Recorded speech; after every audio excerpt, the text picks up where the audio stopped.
আসসালামু আলাইকুম আমার প্রিয় ভিউয়ার্স, আপনারা কেমন আছেন? আমরা তো আলহামদুলিল্লাহ ভালো আছি। আজকে আপনাদের সাথে শেয়ার করছি ওটস দিয়ে একটা ডেজার্ট। প্রথমে আমি এখানে কয়েকটা স্ট্রবেরি কেটে নিয়েছি, আর এই স্ট্রবেরি দিয়ে তারপরে আমি ডেজার্টটা তৈরি করব।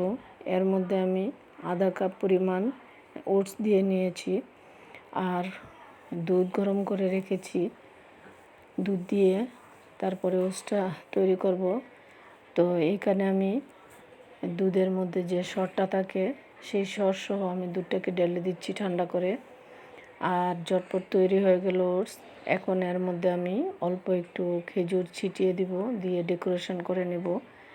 যেরকম খেতে ভালো লাগে এরকম ঝটপট তৈরি হয়ে যায়।